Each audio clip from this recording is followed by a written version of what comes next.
Issues. This is Dave Arnold, your host of Cooking Issues, coming to you live from the heart of Manhattan at Rockefeller Center Newsstand Studios. Joined as usual with John. How you doing, John? Doing great, thanks. Yeah. Yep. Nastasia is she's with Jackie Molecules out in Los Angeles land. How you guys doing over there? Good. Yeah. Good. Yeah, real good. Yeah. Yeah. All right. Yeah. Before we get into it, we got, of course, as usual, rocking the panels here at Rock Center. Got Joe Hazen. How you doing, Joe? I'm doing well, man. It's good to see you. Yeah, and I think we also have Quinn over on Vancouver Island. Yeah. Full house. Yes, you do. Full house. Beautiful. All right. So before we get into, I guess, John, what do we have for housekeeping for Patreon and all this other? We've got Matt Sartwell coming up in 2 weeks. From Kitchen Arts and Letters. Yeah, So from we're Kitchen going Arts to and do Letters. all of your classics in the field questions. So any kind of obscure, not nonsense, but any kind of obscure nonsense or stuff, it's better to let him know ahead of time. Exactly. So usually we send him the questions several days in advance because, this is not his job. And so, in case, he needs some time to run some stuff down. But on the other hand, we've never stumped him, really. Yeah, no, he's so knowledgeable. It's unbelievable. Yeah, you want someone with some cookbook knowledge. I think we need to do. It would be fun sometime to get like a group of used antiquarian and otherwise cookbook sellers on at the same time. Like have like a maybe not even for the show, like for something for the Museum of Food and Drink. Like get Mac, get Bonnie Slotnick, get oh my God, her name just went out of my head up in Rhode Island. Her name just went out of my head. I know Rabelais Books up in Maine, then Omnivore Books out in San Francisco as well. Yeah. It'd be fun. Yeah, no, that'd be great. Yeah. I would love that. Yeah. Classics in the field. Yeah. Yeah. From all those. Yeah, that would be super cool. Yeah, It would. That'd really be great. All right, what else we got? Then we have the wine director from my restaurant coming on in early September to do a live wine tasting. Good plug, jerk. What's the restaurant? Temperance, New York City. Thanks. I don't think that way. You got to start thinking that way, dude. No, I know. You're the exec chef at a restaurant. I know. Plug Central. Plug. Come on, man. And he does, I forget what he said, but he does know the name, why it's called Temperance, so he'll be able to fill us in on that when he shows up. Okay. That'll be good. Well, but not apparently, it's ironic. I mean, they serve wine there. Yes. Like, Yes. oceans. Copious amount. Oceans of yes. wine. Yeah. But yeah, that are the guests coming up. We're working on some others that we'll let you know about soon. And yeah, as always, suggest any guests in the Discord or let us know. And go, if you are not a member, sign up at patreon.com/cookingissues. Yeah, and if you are a member, you can call in your questions live too, 917-410-1507. That's 917-410-1507. And, especially if you want to, like I say, try to stump Matt when he comes on. But good luck. Good luck. All right, so Nastasia Lopez goes to Los Angeles, right, which is, her native area where she comes from, right, and she goes to, get this, did Jack go with you, Stas, or no? No, but I went with Pat, and Pat's here with me, so we have an update. Oh, well, you didn't say Pat was so Pat is everyone's favorite didgeridoo player, which is not saying a whole hell of a lot. You know what I mean? Jeez. He hangs up on us. Oh, God. Anyway, well, he plays everything. Like, if you have any sort of weird thing that you need to blow into and you're like an orchestra, you hire this guy to fly out and blow into that weird instrument, whatever. I'll leave it at that. So these guys decide that they're going to go see, get this, the Beach Boys. Now, how many of the real Beach Boys are there, by the way? 3, right? Four. Four, I think. So everyone showed up who's still alive. Brian Wilson was there. Yeah. Okay. I saw that. No. Once. Not there. It was 3. Three. So the most important one is not there. Because who's the Beach Boy? Exactly. Who's the Beach Boy that you hate, Stas? Mike Love. So Mike Love, what is he? 103? How old is Mike Love right now? He's in his 80s, right? Or something like this.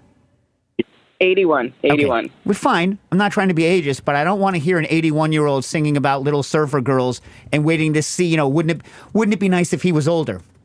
In what? In the box? What is he waiting for? So what is that like to see an 81-year-old Beach Boy? It gets better, people, though. Wait for this. It was rough. What? It was rough. It was Yeah. rough. We Yeah. left during intermission. Yeah. Okay, Yeah. but That was the worst part. for those of you that don't know, if you had to guess John, I'm going to put this to John because I haven't spoken to him about this yet, or Joe, so people who don't know, right? Or Quinn, right? If you had to choose a person from the sitcom Full House who is going to become an honorary beach boy, who would it be? Joey, even though he's from Canada, but I still think Joey. Yeah. Wait, what's the actor? Which is the actor for Joey? I don't know. Any. David Courtier? David Goulet. No. David. Joey Yeah. from I would have chosen. Full I thought it would have been awesome if they'd like gotten the Olsen twins. That Dave would have been. Coulier. Oh Yeah. no. Oh, no. No. No? No. Bob's dead. You kidding me? Bob Saget. That would be amazing. Bob Saget would be the only person that makes them like look like they're still doing okay. But that's bad. That's tasteless. But tasteless. Wrong. I take it back. It's bad. Sorry. My bad. Tara. Horrible. Bad. Freaking John Stamos. Freaking John Stamos is a beach boy, and Nastasia, no joke, goes, I don't usually like the older dudes, but John Stamos is hot. I'm like, come on, man. This is why he's a beach boy. He's hot next to an 81-year-old Mike Love, who she already hates. And he's the only one who still works. Yeah. Pat, what do you think? How did Stamos look? He looked fantastic. His knees worked great. He was overdoing the fact that he was the one that could move around the stage. Yeah. And so he was jumping square and sliding on his knees, and he was a step away from playing the guitar with his teeth, living his rock star dreams. Oh, wow. That's amazing. And I was told by Nastasia, I couldn't see because true to Nastasia form, she bought the seat that was as far away as possible from the stage. Basically, she was watching the concert from New Jersey, and the concert was taking place. She was using the Webb Space Telescope to look at the concert from where she was seated. But she It wasn't. What? It was just a slice of chorizo. People thought it was Stamos, but it was chorizo. Go look at the internet if you don't know what I'm talking about. Anyway, so apparently he dressed like Elvis, but I couldn't see. So which Elvis? Like comeback Elvis? Like Hawaii Elvis? Like young Elvis? Which Elvis? Fat Elvis. Oh, that's my favorite Elvis. Well, like white outfit, rhinestone, big old chunky, like sweating Elvis. Like the cross between the early Elvis and David Burke. That's my Elvis of choice. You know what I mean? It was hard to tell because everybody else on stage was dressed head to toe in Tommy Bahama. Oh my God. So I and he looked like Elvis, but in reality, looking back on it, he looked like Uncle Jesse. Yeah. Oh my God. All right, now here's the question. Did they play Kokomo before the intermission or not? No. Kokomo's the closer usually. No. Come on, still? Yeah. They All two saved all the times good I've seen stuff them, for the yeah. end. You've seen them 3 times. Twice. Once just, the lame Wow. nose without Brian Wilson, then the other time was at Bonnaroo when they got Brian Wilson to come. Yeah? I saw them in They were my 83. first concert. 14 years old. Yeah. Nice. They were my first concert when I was like, I don't know, like 12 or 30, in like 80, it was 83, I think, when I saw Mine them. So I was too. eight- In Bouvier really? Park in Miami. My God, everybody's, they just go around the country having this be everyone's first concert. Get around. They started touring Yeah. in 1961.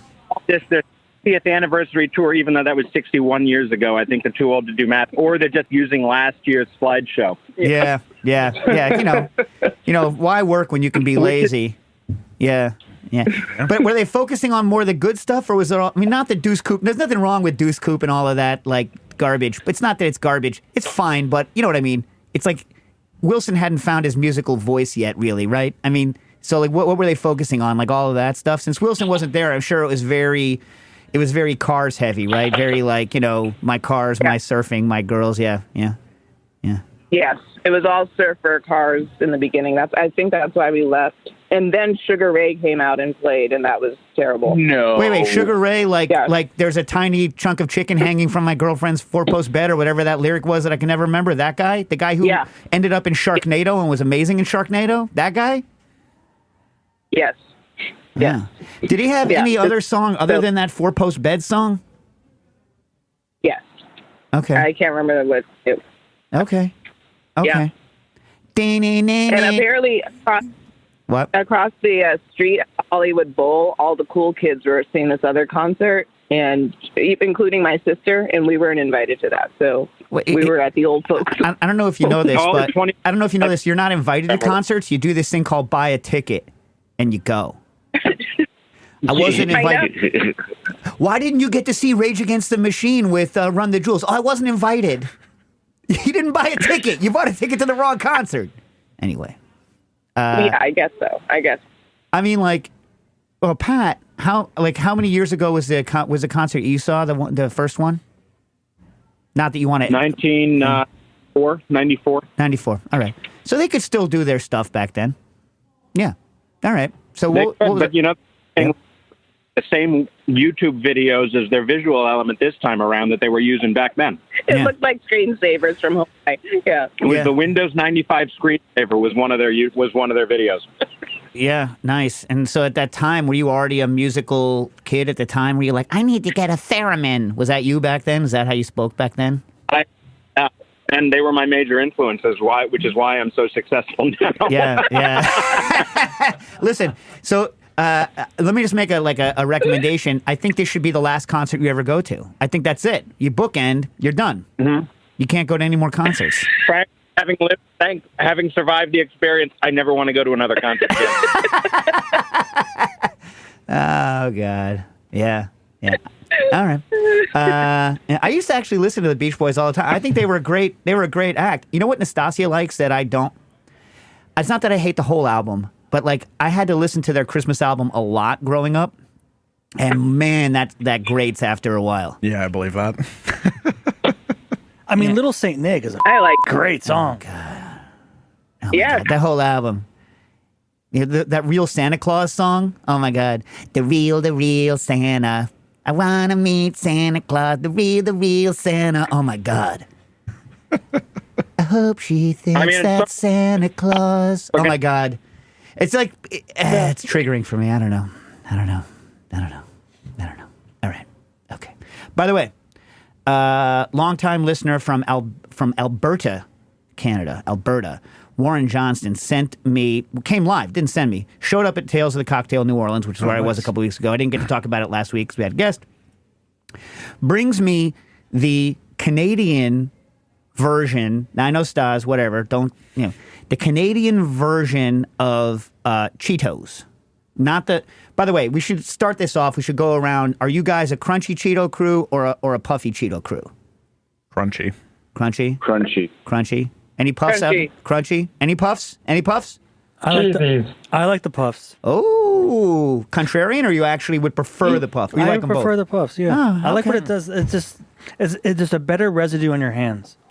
A better residue on your hand. I like that. I like how you're not rating the taste of the snack at all. You're like, what do my hands look like? This is a better orange. With the puff. By the way, Cheetos extrusion technology and how much it puffs is kind of amazing how they can adjust the amount of puff by we should get an extruder person in here. That's what I wanted to do for the museum, right?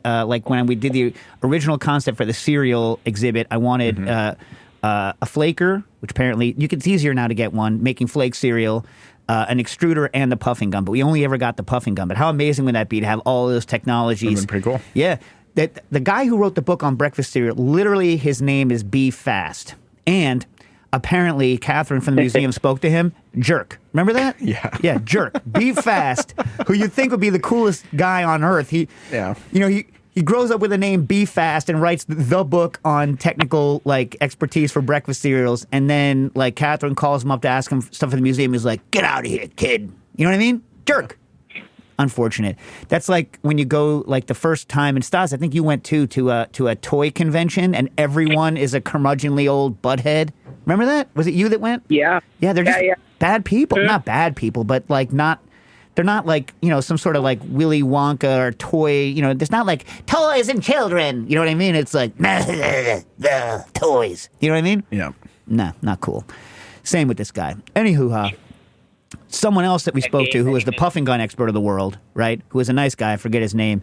He was like, yeah, what you should do is get an extruder and then set up strobe lights, and then you can time the strobe light So what you do is you set up the strobe at the exact rate that the knife rotates to cut the stuff off of the extruder, but then you shift the phase up and down so that you can freeze every puff in exactly the same amount of expansion. And I was like, That's so cool. it's so cool. So I'm still waiting for it, and you know, we're still like at a point where someday, if the museum ever gets its big space, I would like to do a real honest to God, a real honest to God serial exhibition. Anyway, so one more. Do I have any more? I got one more. Johnson. So Well, I didn't say what he did. Yeah. So he gives us this Canadian Cheeto, right? Good name. Ready for it? Cheesies. Cheesies. Yeah. What? Yeah. Cheesies. Is it? Now, it is. With a Z. Yeah. And it's made by the Hawkins Corporation. Now, he gave us bags to eat while we were in New Orleans, and then he gave me a bag to bring on the show. However, Booker ate the whole damn thing. Okay. I mean, like, and I was like, Booker, damn it. Like, I need to bring that on the show. He's like, I'm just going to have one more. And then he just kept going back and just having one more. And it turns out that if you keep doing that, they're gone. Yeah. So we need to get some, maybe like through John, that never make it into my house if we're ever going to taste them on air. But what they are, and Quinn, you like the cheesy. You're a cheesy fan, right? Cheesies. Oh, yeah, they're far superior. Yeah. They're far superior. All right. So here's what I'm going to say about them. He's right. Are they the poofy or the crispy? Crispy, crunchy. And get this. So, like, they are, you have to have a beverage with them. They make you want to drink a beverage because they have about twice the cheese powder and twice the salt. It's just like an amped up Cheetos. I guess it's just like so cold up there in Canada, Quinn, that you need you just need that extra oomph. But they're a good product. So, anyhow. Yeah. All right, one more weird thing before we go. So Jack Schramm, who I was also in What's It Called, Tales of the Cocktail, he went to the Meat Hook in Brooklyn, which, I've never been to live. You ever go there, John? Yeah. Yeah. It's very neat. I know place. you follow them. But they have a 10-year-old cow, and I got the ribeye from it, but I haven't looked at it yet. So the noise you're hearing is not a mouth noise. It's me opening this so John and I and the story is too, right? It was like raised alone in a pasture and never sounds in a like herd. sounds like me. Yeah. Oh yeah, wow. so we'll hold it to. So look at that. Look at that. Nuts. Does the camera see it there? Yeah. That is a serious piece of meat, people. So you want to describe that? Look how yellow the fat is, yellow dude. Is insane. And apparently, oh my God, feel how soft it is. Wow. It's the softest fat on a piece of meat. Wow. Oh my God, this piece of fat, like? the little thing near the walnut is hard. Feel that? That's like, but the stuff that's on the outside It's still cap, not even that hard. But this is like wow. pig fat. Yeah. It's like pig fat soft, like bacon fat soft. Yeah. That is some stuff. Smells like just fresh meat. It doesn't smell like. Anyway, all right. So we'll report back to you people next week on. Jealous. That's very cool. On the taste of this sucker. The guys at Meat Hook were saying that it was like the fat was so soft on the outside of it that that it was like rendering on like at butcher temperature. My hands are greasy, which is kind of amazing. And the other thing, I called McGee because Harold has been to that like restaurant in Spain that serves like 7-year-old cow regularly. So I'm going to get a little bit of the skinny before I cook it. But I'll cook it before next week, and I'll let you folks know what happens. Nice. Yeah. Yeah. Old meat. That's my current nickname. Yeah. Also, we don't have time for this, but. We'll get to it later. We'll get to it later. All right, Jack. What are your culinary stories from Alaska? And did you listen to the old Johnny Horton song on the way up there, North to Alaska, which is my favorite Alaska song? No, I should have listened to that. I mean, nothing great, really. I had, they have a lot of reindeer hot dogs. Okay. That's a thing, like late night food. Casing or skinless? Burger. Casing. Good. How was the snap? Like almost. It was a good snap. Yeah. Were they using that Alaska cabbage for the kraut? Alaska cabbage. Did you get any Alaskan cabbage? No, I didn't have any Alaskan cabbage. Did you meet Steve Hubacek? No, I did not. What the hell, man? What That the was like a hell? terrible trip. Take a bush plane to a glacier. That was cool. Okay, but it's no Steve Hubachek. Stas, why did that guy ghost us? Steve Hubachek, by the way, if this is the first time you've ever listened to this, is the guy who grows the world record cabbages in Alaska. World record cabbages. And Nastasia and I thought, had convinced Steve Hubachek to sell us like his third string cabbage. And then he just ghosted us. What was the story with that, Stas? Why do you think he ghosted us? I don't know. I think he thought we were weird. Okay, but, not wrong, but I mean, he doesn't want weirdos with his cabbage. I bought a whip once from someone who said he wouldn't sell whips to people who were using them for purposes that he thought were not, in his mind, Christian. Oh, wow. Yeah. Now he's like, What are the Christian uses for whips? I mean, I don't know. He didn't want you using it for like BDSM is I think the thing. He was like part-time preacher Right. and it was again his kind of philosophy. So This is the second episode where we actually talked about whips. only the second? Only the second. Listen. I keep trying to find the best whip snap sound effect, and I can never find it, so I failed. David Morgan, the guy that made the whips for Indiana Jones, he's Canadian, I think. And he's one of the finest whip makers. Of course, he uses Australian kangaroo hide for his highest quality whips because, as we all know, that's the highest quality, whip making material because of its amazing resilience, but also the feel that the whip has when you make it. Anyway, I think the Austrians are the champions of the whip snap. Austrians? Yes. Why? There's competitions, whip snapping competitions. In Austria? Absolutely. I don't know, man. But they don't have the raw materials. The expertise to... Anyway, I have several books on how to make whips, to plate whips. I've never made a leather whip, but I've made several nylon whips. Anyway, so this guy makes nylon whips, but he won't sell them to you if he is... So, did I tell this story? When Dax was a kid, he really wanted a whip. Right, because he had seen everyone sees the Indiana Jones, the Raiders of the Lost Ark, and all of a sudden they want a whip, right? I mean, most of us are, I don't know, I'm like this. So Dax is also like this, but he used to get in fights with Booker all the time, and we're like, if you do not get in a fight with Booker for, it was a long time, 3 months, then I'll get you a whip from this guy who won't make whips for people who use them for BDSM. But Dax was very small at the time. This was at the same time that Dax would only wear luchador masks around the city, and he used to walk up to the school. Remember that, Stas? He would walk up to his school. Yeah. And he would take the luchador mask off as he was walking up and become Dax, and then as he came out of the school again, he would put the luchador mask back on. And we found a place in El Salvador that would make custom luchador masks, and he designed his own luchador mask, which was named Dynasty. Yeah. Before that, I think he was rocking, I forget, I think it was a Hurricane Ramirez mask or something. I forget which luchador mask he had before he had his own mask. So this is the same era. So he's going around New York City with a small cow whip and a luchador mask. And, we were going out in the park and practicing. But my mistake is that I got him a whip based on his size. But the smaller a whip is, actually, the harder it is to get a good snap on it because its action's faster. So it actually took a lot longer, with his small whip to maybe I got him a snake whip. I can't remember to get the action down. It was a lot, physically harder to get the timing down than if I had gotten him just like a standard size whip. So he never became the great whip artist that I wanted him to become. Regrets. Maybe for his kids or grandchildren, legacy could still live on. Yeah.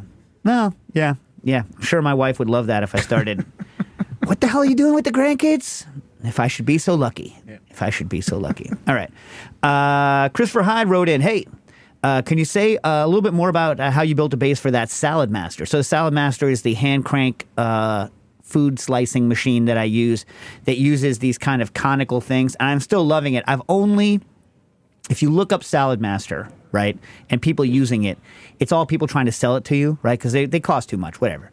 But they're all like, look, it's totally safe. Beep, beep, beep, beep, beep. You can get your fingers within, millimeters of... I hit myself once with it. And it was not the best. But, I'm a little more wary of it, but I haven't gone like, you know how when a football player gets their knee blown out, they're never quite the same again? Even if they're just as fast... They don't have, they're a little bit nervous that they're going to get their knee blown out again. You know what I'm talking about? Yeah. I'm not I'm okay. I'm back. I'm 100% with the Salad Master. Okay. But I don't like the bases that they come with because, as we said in the show before, suction cup bases, Terrible. they suck. Yeah, and not in a good way, right? And the clamp bases are no good because clamp bases, they never fit, and you're sitting there going, and then they make those marks in your thing. People need to make bases that just use squeeze clamps, right? So I said that before, and he wants to know how I made the base for it. He said, I'm a big sauerkraut coleslaw fan and think that thing looks great. I'm not very handy, though, so if building the base takes any real skill, then I probably can't handle it. Yeah. It's not that it takes skill, but like I printed it on my 3D printer, and it was like a 12 and a half hour or 12-hour print or something like this because I printed it at, like 100% density so that it would be strong. And then when I went on Shapeways or one of those other things, and by the way, Quinn and I have started putting parts for the Spinzall on Shapeways. Just print it yourself, please. Please. Yeah. Please. Get please. that lid cap yourself. Yeah. Yeah. So anyway, so like I looked at it and it would cost hundreds of dollars to print it on Shapeways. So yeah, because of all the material involved. Maybe I can make it hollow and make it easier. Who knows? I don't know. Maybe I'll look into it. But if you have a 3D printer, I can send you the file. It's fine. All right. Also, have you ever made Alsatian-style kraut with juniper berries? It's damn good. Well, I'm assuming you're say choucroute in the nice Frenchy French. Choucroute. Oh, yeah. Garni it up for me. Choucroute garni. Oh, yeah. So I was taught how to make that by the amazing Alsatian Andre Soltner. Yeah. Such a long line of amazing Alsatian cooks, right? Anyway, and a good person to learn the choucroute from. But he was the first person who taught me that. And by the way, they don't cure it with the juniper. The juniper goes in during the cook step because I, growing up, was a kind of a raw kraut person. But, he growing up in Alsace, like they would have the giant buckets of it and it would get real salty. I guess they would make it saltier than we typically get nowadays. And it's always a rinse and cook procedure with the juniper. So I've had it that way, but I've never had one, nor have I seen one that was cured with the juniper in it. Have you, John? No, I haven't. Yeah. You like you a choucroute garni guy? Yeah. Oh, yeah. Yeah? Delicious. Yeah. It's great. What's the name of that sausage, that Alsatian sausage? There's a name for it. I forget. It's a specific Alsatian sausage that goes in it. But do you go for the sausage or do you go for that like ham hockey thing? Or both? Both. I mean, everything in there. It's so decadent and rich and just like hearty and fantastic. Duck too. I mean, it's all good. Yeah. I like when a French person says duck in English. Duck. It sounds better than the way the actual French word for it. They should just change the French word to duck. Now you think? Yep. Yeah. All right. From Rob Has Hobbies. What amount by weight? Very specific. What amount by weight should one use of the amylase that they sell at Modernist Pantry if the end product is going to go into a Spinzall? I see a bunch of mentions about using it, but zero mentions how much. I also assume heat is needed to activate the enzyme, i.e. sous vide at X degrees for Y amount of time. Is there any standard for that process? Well, Rob, okay. I haven't used amylases in a long time, and I honestly amylase is an extremely wide variety of products. I looked on the Modernist Pantry website, and they don't say specifically which one of the amylases they buy from Guzzner Novozymes. So I'm assuming it's one of that line, like Termamil or one of the other things. But it would be good, and I'm sure they will answer if somebody reaches out. Ask them which specific enzyme that they use. It's an alpha amylase as opposed to a beta amylase. So an alpha amylase can snip internally on a starch molecule, but it can't break it down all the way. For that, you need beta amylase, right? But yes, there's two things you need to know about amylases. And by the way, I think it's about 0.5%. To answer your question, I think it's about 0.5% by weight, in that range. And Modernist Pantry does have a video wherein they do 3 or 4 recipes where they weigh out how much they use using their enzyme. And you can go on they make like a hummus. They do all this stuff where they're adding it because I guess presumably they want to get rid of some of the free starch that's in it. However, I will say this. If you're making a hummus, remember, chickpea already been cooked, right? Amylase does not work well on native starch, right? This is why if you're using unmalted grains in brewing, you'll typically to get good conversion out of them, you'll like pre-cook those or flake them or do something to them because the amylases just don't work that well on uncooked starch, right? They can't, the enzymes can't make it into the intact starch granule because the water can't make it all the way into the intact starch granule, and they can't start snipping that thing apart. So a lot is going to depend, but then they also do work better. Super complicated. So the mash temperatures that you use in brewing are part for the enzymes to operate most efficiently, right? There's probably also a pH requirement. So different alpha amylases have different pH requirements. Usually they work best at slightly acidic ranges. But, it depends on the particular alpha amylase that you're using. And they do have specific areas where they work hard. But temperatures are usually tuned to free up the starch because the starches start really kind of leaking out into the solution up in the 50s and 60s, depending on the starch. And each starch is a little bit different. So if you can pre-cook the starch, then add the amylase, then heat it up to the best temperature and pH for the thing, you're going to get the best result. But it really depends enzyme to enzyme, so they need to tell you which one they're using. Does that make sense? Yeah. Is that an okay answer? Yeah. Covered? Yeah. All right. Okay, here's one for everyone. Stas, you're good at this crap. From Positive MD, any thoughts about good food to bring for a car camping trip? Now. Yeah. I just had dinner with Julia Sherman last night, and she went camping in her car, and she brought octopus. She pre-cooked it and then searzalled it on site. Oh, I love that. Did you get shots? She posted and she tagged you. And, oh, nice. Yeah. I didn't see it. I gotta go. Mm-hmm. Yeah, she's great. Yeah. Well, maybe we'll do something with her at some point. It depends on what you're going to do. So if you're willing to have a cooler in your car camping cooling, you can do all kinds of stuff. But yeah, the idea of already doing a lot of pre-cook on sous vide and bringing that stuff in is, I think it's a strong idea because that stuff can stay, especially with these modern coolers, they can stay good for a long time. And as Nastasia and I will tell anybody, searzall is great on a camping trip, right? Mm-hmm. Am I right? Absolutely. Because you can cook from both directions at once. You can make your campfire and then hit it from both sides at once. Yeah. Yeah. Efficient. People are of so many minds. Some people, even when they're car camping, want to be a little light, and then some people show up with an entire, an entire Dutch oven setup with cast iron pans and stuff. So it really depends, and the level of what you're going to do really depends on whether you're willing to do that or not, and also whether you're in bear country, right? Because if you're in bear country, all of your stuff has to be stored in bear-proof boxes, and I'm sure that that kind of puts a little bit of a crimp on what you can do. We're kind of even though we have bears out here, they I don't see a lot of people out here using bear boxes, because the people in California, the rangers, get real bent if they have to kill a bear because you've conditioned it to liking human food. They really don't like it. You know what I mean?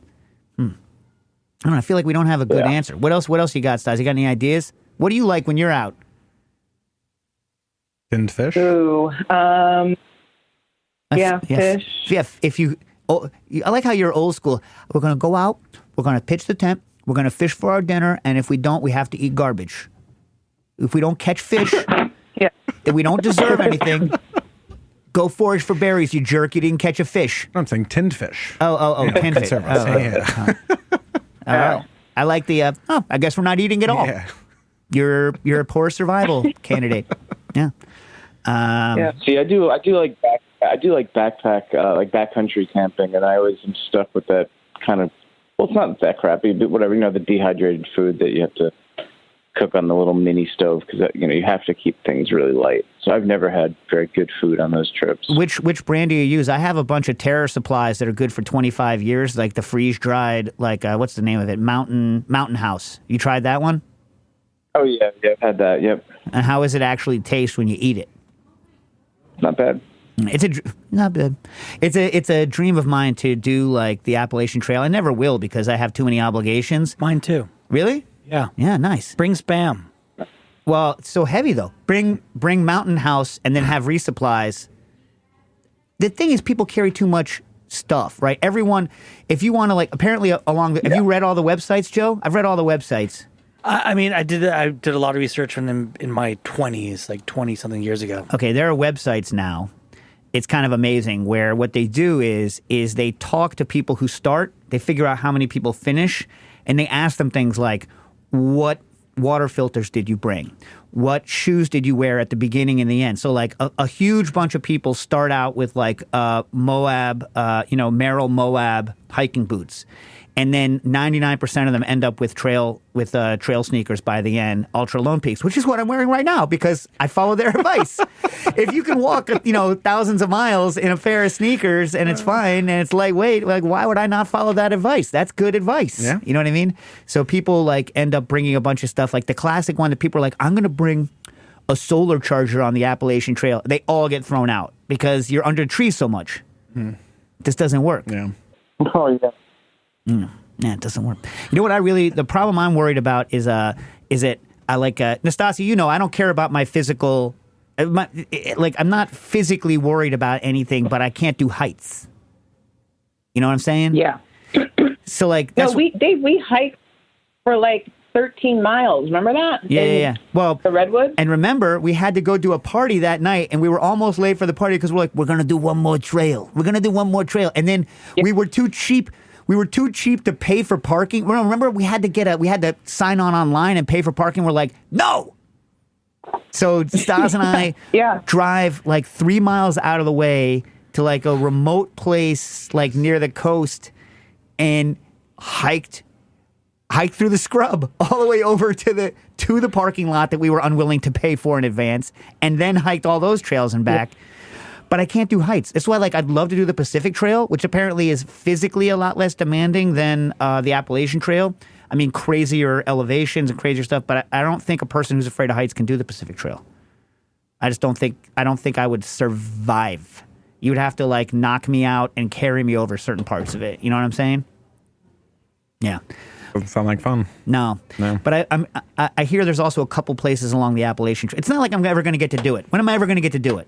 I got kids. I got my wife. My wife's like you 3 and Joe months. should set something up. 3 years down the road. Commit to it. Yeah. I don't think that's going to happen, but I want it to. But anyway, so for that, I'd be doing the mountain house stuff, using the filtered water. You filter the water. Those filters are so good now. You know what I mean?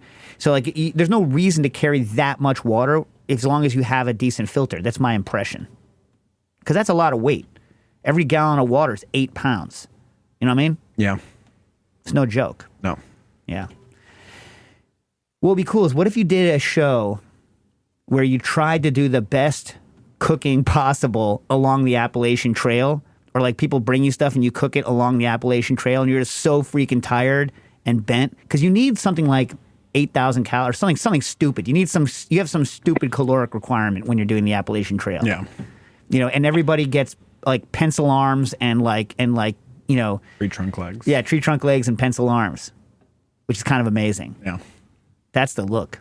Yep. That's what the kids go for. Give me that pencil arm. Give me them giant legs so no pants fit. And then give me that pencil arm. Right, Stas? Isn't that what they go for now? Yeah. Yes. Yeah. All right. From Tri-Tip. What are your thoughts on the Tri-Tip as a cut? It can be good. Yeah. Not always. Right. Isn't that one of the ones that can go livery on a long cook? I think so, yeah. That's not well characterized. So they can't predict necessarily based on animal feed or the sex of the animal or the conditions around it whether it's going to go livery on a long cook. But a lot of people are working on it. It's a known thing. Yeah. Yeah. Interesting. Yeah. From Tri-Tip. Now, I need all of you guys to mentally think about this because I'm not exactly sure I know this phenomenon. You ready? And Quinn, get on the Discord, see what these weasels. You're not weasels, Discord people. You know what I'm saying? I'm saying in terms of love. Yeah, whatever. Why is there a burst of steam from the pot/saute pan right after you turn the heat off? I'm sure everyone on Discord already knows, but I'd love to hear Dave's explanation. So I don't really.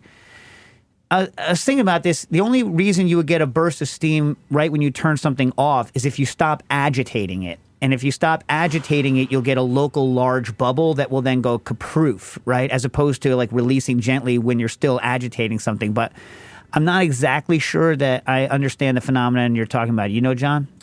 No, not really. But I don't know. Yeah, I imagine once the heat gets cut off, no more, water vapor is like coming up as aggressively, not dissipating as much, so maybe it just hangs a little more. Well, in other words, like if you turn off the pot but keep stirring or shaking, I'm betting there will be no, because then you're just constantly ramping down. Yeah.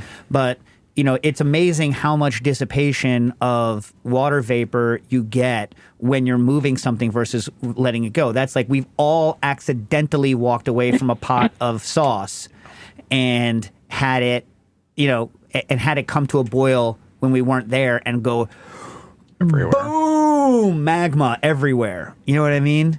God, you know what? And then that stupid burn on your face when you like go over just as it happens and it's like, guess what? Boom! And it's like right over your eye. You know what? One of the things that worries me is that I've been hit in the face with stupid reasons, like bacon fat and all this. But like, when I was, 20s, 30s, 40s, like my eyelids were always fast enough to shut before anything hit my eye. And I'm wondering if I still have that in me or if the next one that hits is going to egg white my eye. You know what I mean? That happened to me once. It does not feel good. It actually hit your eye? A drop of oil came out of the fryer and I saw it, like, it didn't like hit the pupil or anything like that, but it hit my eye and it was very painful. Yeah, so it wasn't the lid? I've had plenty of burns on my lids. No. It got me in the eye. Son of a gun. Yeah. Not cool. No, not cool. My eyes. Like that's the other thing. Like that's the well, when I used to. By the way, don't customize microwaves. It's incredibly dangerous. This is no joke. So people have been customizing microwaves on YouTube and like dying. Like something like more than 10 people have died following YouTube microwave customizations where they're trying to make these fractal wood burning patterns and they're using the transformer in a microwave and it's thousands of volts and it's connected directly to your mains. So it's not like, not cool. So like literally, I think dozens of people have died, more than 10. Anyway, so in one of my stupider younger days, I was, medio cautious, but I would customize microwaves. And yeah, don't do that. I don't even know what that. Oh, how did that even come up? Why am I talking about microwaves? I don't know. I was wondering the same thing. So my dad, so my grandpa was a radar designer. And, as most of you know, many of you know, radar is in the same frequency band as microwaves from microwave ovens. And in fact, the microwave oven was developed by Raytheon because the radar engineers and techs were noticing that things like food was heating up and like candy bars were melting in people's pockets. But the thing that they really worried about was that you would scramble your eyes that you would zap the protein in your eye and it would go white and then that's it. It doesn't unwhite. It's like an egg. And so that's my dad was like, if you mess up, your eyes are gonna go, just and like that's it. So like that was always put the fear of microwave God. Did I say on the air the thing about I did because someone asked me a question about it. The myth, I've said this before. The myth, I don't know. The story, perhaps apocryphal, is that the people before they would go out on the town at the early warning radars would nuke their junk a little bit. Just to like make the swimmies not so swimmy anymore. Yeah. Huh. Yeah. Okay. Yeah. That's not something I would. I've read accounts of people who have gotten hit in the hand with microwaves, and they say it's intensely painful. Yeah. Yeah, I believe it. Yeah. All right. So one thing I will say though, here's another thing. It's a myth. Let's talk about the puff of steam. This is not physically possible, but I'm sure all of you have had this where, okay, listen, people who are pot and pan people, I know you're not supposed to put water into a hot pan. Can we just stipulate that? All right? Is it stipulated? Okay. I also know you're supposed to pick up every pot and pan with a towel. That's why you have a towel on your side when you're, can we stipulate that? All right. Okay. But when you take a hot pan and you put water on it, everyone knows that it feels like the handle gets hotter all of a sudden, right? How is that possible?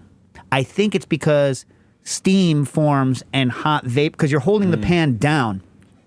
You're almost always holding the pan down and putting water on it. I think it's that like steam is hitting the handle and making it hotter because there's no way that like heat like is like, oh no, the cold water, and then travels up the handle and makes the handle hotter. And yet that's clearly the perception I've had for years and years that that's the case. You too? Yeah. Yeah. Anyway, Yeah. fun little thing. Also, Tri-Tip wants to know, is the Control Freak overkill? I lust for it, but it seems pricey, especially when there's no API or low-level customization available. I mean, I didn't pay for mine, and I think a lot of people didn't pay for theirs. I love it. If I had to pay full boat for it, I mean, I love it. Wiley loves it. Wiley also didn't pay for it. You know what I mean? But I do love it. It doesn't ever break. And I think I said this before, but I bought some cheap inductions to do some work for the book. And they don't actually output the power. They go down. And so everyone's like, why is the Control Freak so big? It's because it's got the cooling technology in it such that the circuitry doesn't fry out. And it actually puts out the power it's supposed to put out for a long time without ever going down. So short of buying a commercial induction from CookTech,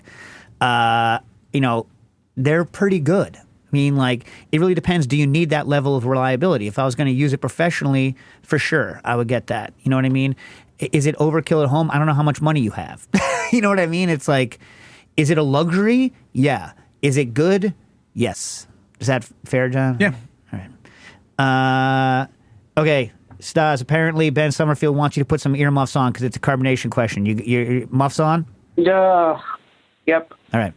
Hey, Cooking Issues team, not a question directly for a guest. Yeah, well, we waited anyway. But yet another carbonation question. Can I use an old soda siphon? This is talking about the old one, like those kind. You know what I mean? Like Three Stooges kind, but not the official ones. You know the official old soda siphons? Do you know how they got charged and refilled? No. So they had a machine, and they would fill the siphon through the dispenser. So literally, the machine would depress the dispensing nozzle, pump carbonated water from the carbonator in through the out hole, and then in through the out hole. And then that's it. That's how they would charge them. But these ones so this person has an old one made by Sparklets. It's a Type C. And can they hook it up to a tank instead of using the chargers? Okay, here's what I'm going to say about that. One, the issue with, I'd also be careful. All of these old ones, they're glass. Makes me a little bit nervous. They're very thick glass, but they have a metal mesh cage around them. So presumably, if they break, they're not going to hurt you. But I would not charge one full of pressure unless it had mostly water in it. Just because if it does blow under pressure, that's unfriendly. Whoa! Yeah, scared the hell out of me, Joe. Awesome. There we go. Yeah. And that's the way it should be. You know, I've had. I once carbonated. I think it was before Stas was with me. You know how I get, Nastasia, when like I need something and it doesn't magically appear and I need to go work anyway, so I'm like, you know what I'm saying? You know that attitude I get? Yeah. Oh, yeah. Yeah. So I carbonated in a Fiji bottle, which is square and definitely not meant to carbonate. And I did it once and it worked. I did it twice. I was like, someone get me a real bottle. I did it a third time. Kaboom! So loud. So bad. My Chef Whites weren't white no more. Chef Browns. Because it was coffee. Okay. So the issue with anything like this, yes, of course you can do it, is that soda siphons have, and this is why they have the term siphon, they have a tube that goes down to the bottom so that when you press the button, you can hold the siphon upright and the liquid dispenses from the bottom up through the tube and out. The problem with that is it makes it difficult to purge the headspace because you can't vent it. So what I would do is I would actually make it so that you could both vent and put CO2 in from both sides. So the most CO2 efficient way to do it would be to put a light amount of CO2 onto the out hole, open up where you put the charger, go brrr. This is when I used to build my own siphons. Brrr, and like pump CO2 down through the liquid through the tube, and it would basically strip all the oxygen, other gas and stuff out of the stuff. So when I used to do it, I would have it such that I could push CO2 through the tube and vent out the top. And we would go, remember that party we did, Stas, where we did 1,500 carbonated a la minute drinks in like an hour and a half for MTV? It worked great. So you're like, brrr, and you purge the headspace and strip it all in one shot, which means you only have to carbonate once or twice instead of 3 times. Then you put the main pressure in through the top, or you can still do it through the bottom. Shake like hell, right? Then allow it to rest. and then you can dispense. But that's the way you have to do it. So you need to somehow push the CO2 through the tube, be able to do that, and then vent out of the top if you really want to get it to work right. Is that okay? Is that fine? Good answer? Good answer? All right, earmuffs off. From Be Done. So I have a saucier. Say saucier, come on. Saucier. Yeah. And I love it. I wonder, and what we're talking about, people, is the saucier with the slope sides, right? With the curved sides. You with me? Mm-hmm. Right.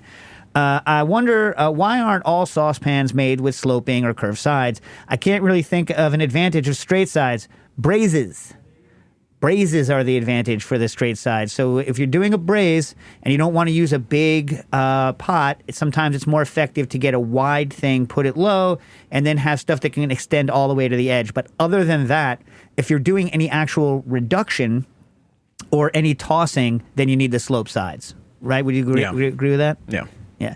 Yeah, but why don't I do the braise in my rondeau or in my... Listen, I'm just telling you what a good reason for it is. Another one is, like, let's say you're doing... It's not, like, technically a braise, but, like, let's say you're making, like, a escarole, and you have, like, piles and piles and piles of escarole, and you want to wilt it all at once.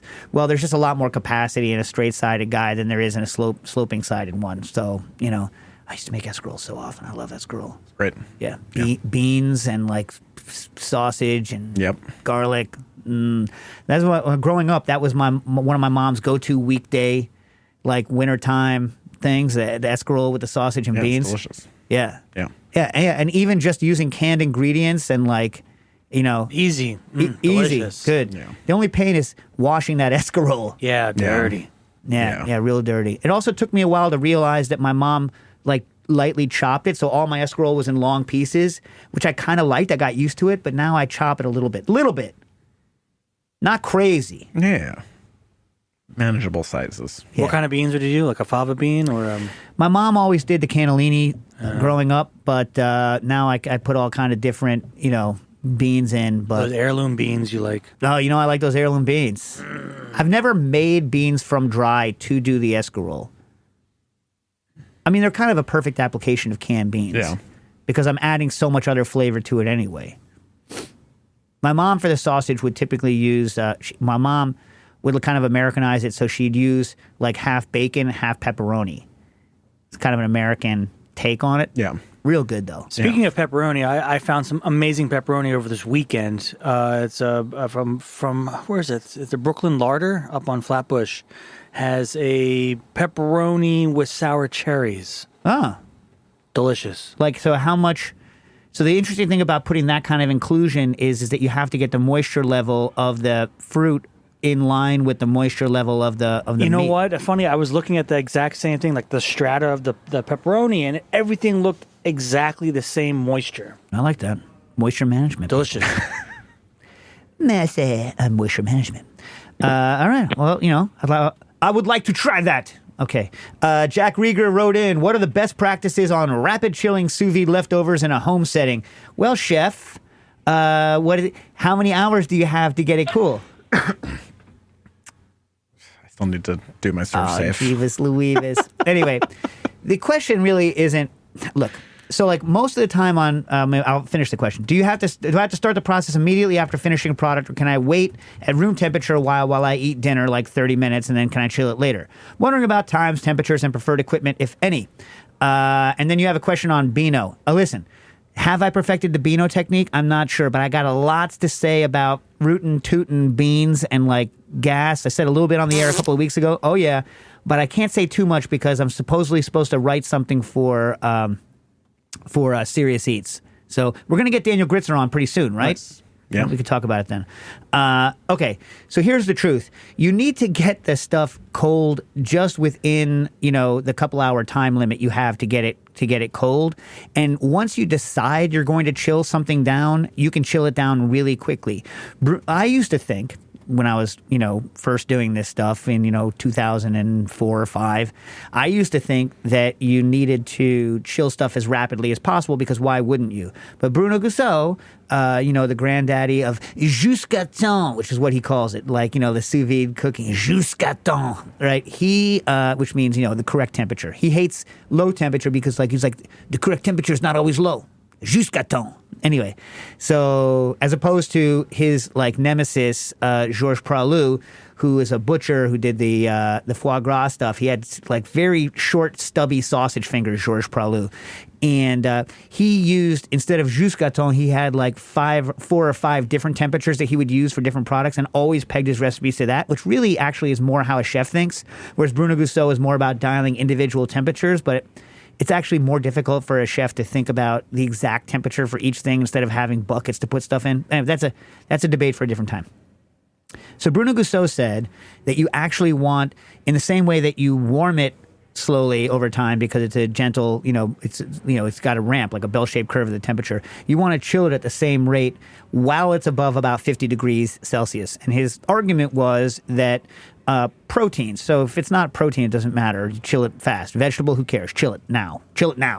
But proteins tend to reabsorb more of the moisture liquid that they've thrown off in the cook. They'll reabsorb more of it along with their concomitant flavors if the temperature goes down slowly, versus if you drop it in ice, they kind of seize up and then they stop absorbing liquids. So he likes a ramp down. So what I call his technique, that I call the full Gusseau, is it comes out of the bath and it goes on the counter for between 10 and 20 minutes, depending on the thickness, because it's all about how thick it is and how much it's cooling off, right? So call it 20 at the outside or 15, right? On the counter, then 15 or 20 in running tap water, which is at room temperature but has a much higher chilling rate than ice water to take it down once it's below 50. And I was like, this is crap, this is garbage. And then I ran some tests with a bunch of people in class, and I asked, the 20 people we had in the class, and we did it like 10, 15 times, which one of these do you like best? And by and large, the majority of people choose the full Gusseau. So, but I never do the full Gusseau. It's a pain in the ass. I do like a modified Gusseau where it's just like I let it sit out for a little bit and then I rock it into ice. I never do the tap water thing anymore because, for the marginal increase, it's just such a pain in the behind. Yeah. So anyway, I hope that answered your question. All right, listen. Elsie says, coming over from Scotland to cycle from Montreal to New York City with a friend. Any must-eat drink visit stops you'd recommend along the way? That's long. That's what the Discord was invented for. I feel the Discord needs to help out. That's why the Google Maps cooking issues map was invented, too. Well, clearly you need to have a beginning bagel and an end bagel. Yes. Right? You need to do the Montreal bagel and you need to do the New York bagels. Right? Right? Yeah. Yeah, absolutely. I don't think you need to have any bagels in between, though. No, probably not. You know what I mean? What do you think, Joe? Do I need to have any bagels in between those two? I love a bagel in between. But who's going to make a good bagel? Boston bagels? You ever had a Dunkin' Donut bagel? Garbage! No, I never have. Don't. I never had a Bender's bagel? A Blender's bagel? What was it? Lenders? Lenders. No, man. I'm kidding. He's probably not even going through Boston, right? Just what's the... I don't know. From Montreal down, it's through Vermont. And... Wait, Quinn, you want to save William Sabatos' question on gelato for when we're gonna I haven't used the creamy. Listen, Ninja Corporation. If anyone out there knows the Ninja Corporation, Quinn needs a creamy.